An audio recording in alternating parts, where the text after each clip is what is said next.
여러분, 2026학년도 농협대학교 농촌인재 특별 전형에 정말 어마어마한 변화가 예고됐습니다. 판이 완전히 바뀌었다고 할 수 있는데요. 오늘 이 새로운 판을 어떻게 읽고 합격 전력을 짜야 할지 그 핵심만 딱 짚어드리겠습니다. 자, 바로 본론으로 들어갈게요. 우리가 가장 먼저 마주해야 할 현실, 바로 이 숫자입니다. 마이너스 28.6%. 2026학년도 모집 인원이요, 무려 30% 가까이 줄어든 겁니다. 와, 문이 정말 훨씬 좁아진 거죠. 이 표를 보시면 변화가 그냥 한눈에 딱 들어오죠? 모집 인원은 28명에서 20명으로 줄었고요. 근데 여기서 진짜 중요한 포인트는 따로 있습니다. 바로 학과 이름이에요. 협동조합 경영과에서 협동조합 디지털 경영과로 바뀌었다는 거. 여러분, 이건 그냥 이름만 살짝 바꾼 게 절대 아니에요. 대학이 찾는 인재상이 근본적으로 달라졌다는 아주 강력한 신호입니다. 그래서 오늘 우리가 이 새로운 도전을 어떻게 성공적으로 뚫고 나갈지 바로 이 순서대로 로드맵을 그려볼 겁니다. 좁아진 문을 여는 새로운 열쇠. 그게 과연 뭘지 지금부터 하나씩 파헤쳐 보시죠. 네, 좋습니다. 첫 번째 섹션, 2026년 무엇이 달라졌나입니다. 단순히 TO가 줄었다. 이 수준이 아니에요. 그 이상의 구조적인 변화가 뭔지, 그 본질을 한번 들여다보겠습니다. 바로 이 슬라이드가 핵심 변화를 아주 잘 보여주는데요. 먼저 디지털이라는 이름에 걸맞게 AI, 빅데이터, 스마트팜 같은 기술 역량을 강조하고 있어요. 그리고 동시에 정말 중요한 변화가 또 있습니다. 바로 서울하고 경기 일부 수도권 지역 출신은 지원이 제한된다는 점. 그럼 불리한 거 아니냐? 아니요. 이걸 반대로 생각해보면요.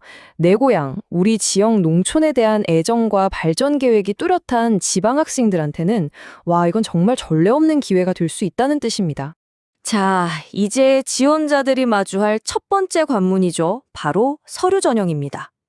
특히 농협대학교만의 아주 독특한 내신 산출 방식, 여기에 주목해야 합니다. 그게 바로 3-5 법칙인데요.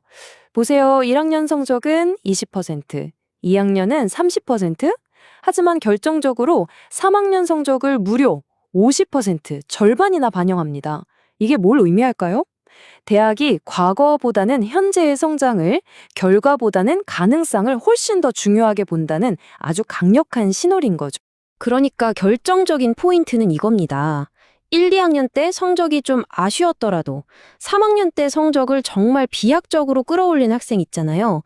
그 학생이 전체 평균 등급은 더 높아도 3학년 때 성적이 꺾인 학생보다 더 좋은 평가를 받을 수 있다는 거예요. 진짜 마지막 1년에 모든 걸 걸어야 합니다. 역전이 가능하다는 이야기죠. 자, 그렇다면 2026년에 농협대학교가 그토록 찾고 있는 그 인재, 이상적인 인재상은 구체적으로 어떤 모습일까요? 바로 하이브리드 인재입니다. 이 개념 정말 중요하니까 꼭 기억해 두세요. 아주 쉽게 말해서 농촌 어르신들의 마음을 이해하는 따뜻한 아날로그 감성과 최신 기술로 농촌 문제를 해결하는 차가운 디지털 지성을 동시에 갖춘 사람, 바로 그런 사람을 원한다는 겁니다. 이 그림을 보면 하이브리드의 두 날개가 뭔지 명확하게 보이죠? 한쪽은 농촌 공동체에 대한 깊은 이해와 공감 능력 같은 아날로그적 특성, 다른 한쪽은 AI나 스마트팜 같은 신기술을 실제로 다룰 줄 아는 디지털적 특성. 면접에서 또 서류에서 나는 이 두 가지를 모두 갖춘 사람입니다. 이걸 보여주는 게 핵심 중에 핵심입니다. 좋습니다. 이제 대망의 면접으로 넘어가 보겠습니다.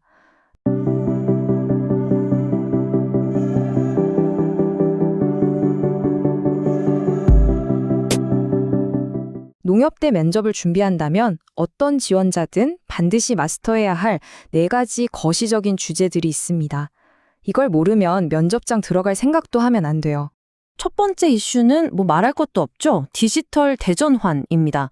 예를 들어볼까요? 저는 챗 GPT 같은 생성형 AI를 활용해서 어르신 농민들을 위한 대화형 디지털 영농 비서 서비스를 만들고 싶습니다. 라거나 농협의 스마트팜 플랫폼인 NH옥토를 이용해서 우리 지역 데이터 농업을 발전시키겠습니다. 같은 아주 구체적인 이야기를 할 수 있어야 한다는 거죠.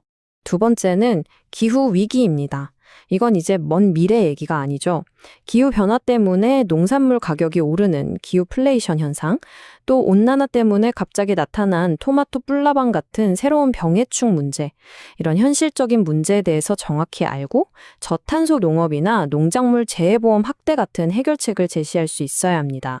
세 번째는 아주 복잡하고 민감한 쌀 정책 문제입니다. 단순히 정부가 쌀 사줘야 한다, 이런 차원을 넘어서야 해요. 만성적인 공급 과잉을 해결하기 위해 쌀 재배 면적을 콩이나 가루쌀 같은 전략작물로 전환하고, 이걸 요즘 대박난 냉동김밥처럼 K푸드 수출과 연계해서 새로운 시장을 만들겠습니다. 이런 혁신적인 해법을 말할 수 있어야 면접과 눈에 띄는 겁니다. 마지막 네 번째 이슈, 바로 농촌 소멸입니다. 특히 최근에 시행된 농촌 공간 재구조화법, 이걸 꼭 알아두셔야 하는데요. 이걸 근거로 우리 동네 농협 지점을 그냥 은행이 아니라 택배도 받고 간단한 진료도 보고 문화생활도 즐기는 복합생활 허브로 만들겠습니다. 와 같은 정말 현실적이고 구체적인 아이디어를 제시하는 게 굉장히 중요합니다. 자, 그럼 이런 방대한 지식들을 실제 면접에서 어떻게 하면 효과적으로 전달할 수 있을까요? 지금부터는 당장 써먹을 수 있는 구체적이고 실행 가능한 답변 전략을 알려드리겠습니다. 먼저 이건 절대 피해야 할 답변입니다.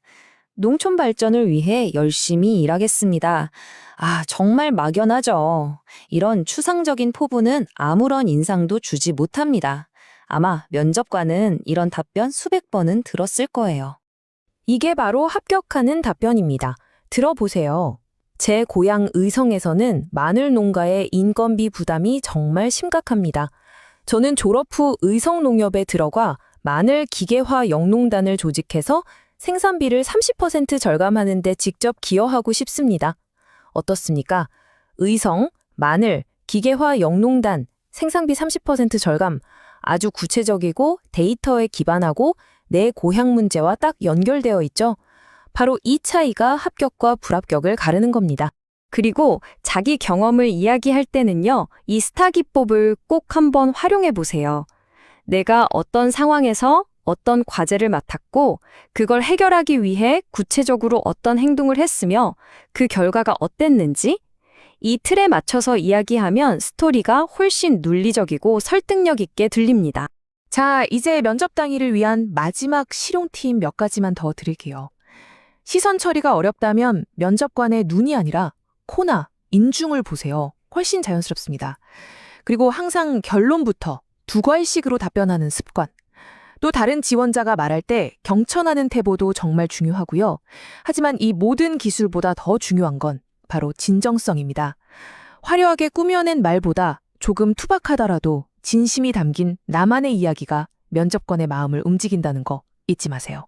이 한 문장을 꼭 기억하셨으면 좋겠습니다. 여러분의 미션은 이거예요. 나는 그냥 시골에서 온 학생이 아니라 우리 지역 농협이 지금 당장 필요로 하는 미래의 리더다. 이걸 증명하는 겁니다. 모든 서류와 답변은 바로 이 생각에서부터 출발해야 합니다. 결국 농협대학교 입시는요, 당신은 당신의 고향을 위해 어떤 미래를 설계하고 있습니까? 이 질문에 대한 여러분만의 답을 보여주는 과정입니다. 부디 여러분만의 멋진 청사진을 찾아서 최고의 결과를 얻으시길 진심으로 응원하겠습니다.